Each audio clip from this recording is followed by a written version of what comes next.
Alrighty, so check out that view behind me, isn't that awesome?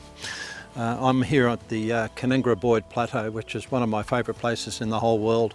Not that I've been at the whole world, but anyway, you get what I mean.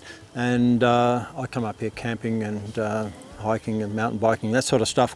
And it's less than 2 hours from home, from my place in the Blue Mountains west of Sydney. Now, before I get into this video, I have to say that that last video of mine about a 2023 Toyota Prado having a catastrophic engine failure, and there's a link to that here or somewhere, that opened up a can of worms. Man, I was just blown away by the comments that I got from that video.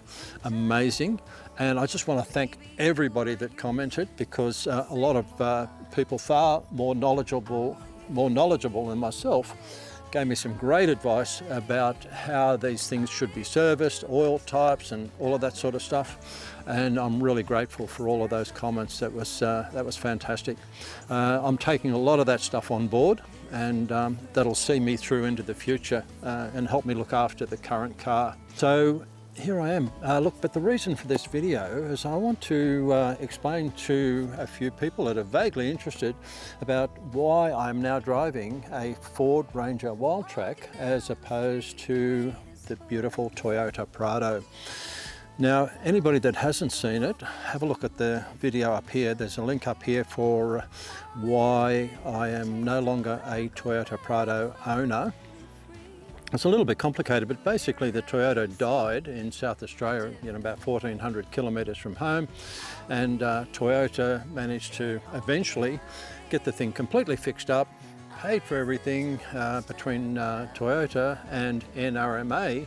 They paid for all our accommodation, our travels back home. They freighted our caravan back home, or Toyota freighted our caravan back home, fixed up the car completely gratis, under warranty, and gave us the car back on the back of a truck. So while all this was going on, Lindy and I were wondering whether a sedan type SUV vehicle was really the best option for us. There's only the two of us.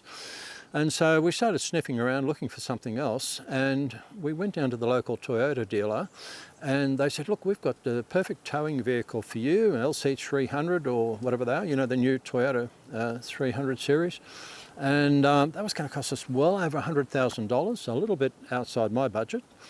And so we thought, oh, okay, we're agonising over that. And we jumped over the fence, and guess what? There's a Ford dealer there. And walked into the sales office, and the Ford dealer says, look, I've got something that ticks all the boxes for you guys. And he showed us the Wildtrack, the Ranger Wildtrack. And I'm thinking, yeah, okay, it's got the right payload capacity, it's got the right GVM, all the gadgets, all dancing electronic gizmos on it. And I thought, you know what, this could be the go. So I said, all right, give me the paperwork, sign it up, and I'll take one now. Wasn't quite as simple as that, but not far from it, I've got to tell you. So anyway, we ended up in a few days, we had this bloody Ranger Wildtrack sitting in the front yard, and I thought, oh, this is good fun. And the Toyota Prado was on sold to somebody else, and by then it was completely schmick, brand new engine, everything's clean, detailed, a very good vehicle for somebody.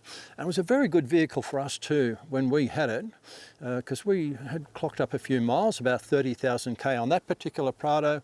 Let me see, about 80,000 or thereabouts, no, 160,000 on the previous Toyota Prado. Loved it. Great car, no complaints whatsoever. Toyota Caravan, fine, but then that was pretty easy, because when we had the Prado, either one of them, we always tow with about anywhere 300-400 kilos less than the maximum limit of our towing for our caravan and for the car. The old Prado had a GVM upgrade, so it could carry 3.5 tonne. We never went anywhere near that.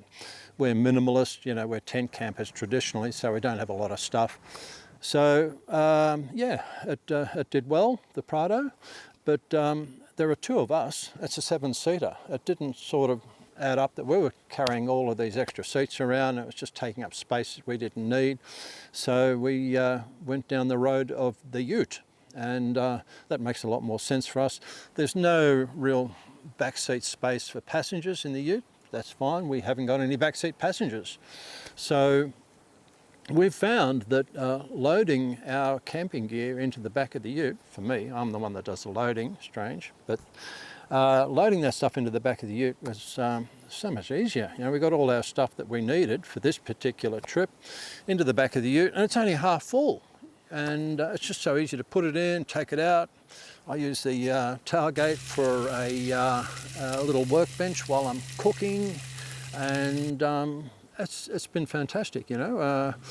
The big thing for me too is V6 3-litre turbo diesel engine, and although I'm not a leadfoot by any means, I'm not a four-wheel driving you know, speed freak or anything like that. I'm an old guy and I drive like an old guy, but it's just nice to have that effortless power going up the big hills with the caravan on the back. Very nice. Toyota did the job pretty well too, but not quite as nice as the V6 Ranger. You know, that was it's just no comparison really between those two engines. So anyway, I'm determined to do the big lap, if you want to call it that, but I've got old man's complaints, I've got dodgy knees, I've booked in for surgery, and while I'm waiting for all that to happen, Lindy and I are doing some local trips in this greater Blue Mountains area that we love to call home. We're here up on the Kanangra plateau at the moment. We've also done a trip with our Ford Ranger and our little caravan to Glen Davis, to the campsite there, which is just beautiful. And there's also a video about that, I think, too, up there.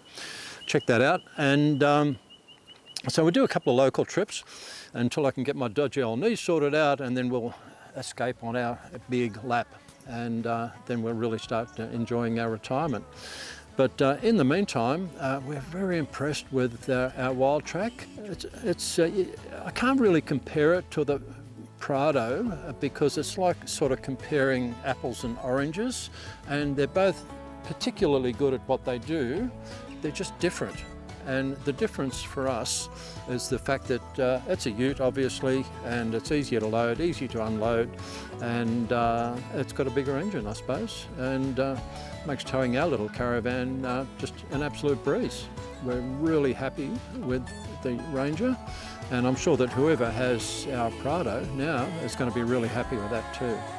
Anyway, so enjoy the video, and when we get stuck into this big trip, I'll be making more videos, and hopefully a lot of people can enjoy the sort of places that we are enjoying by watching the video.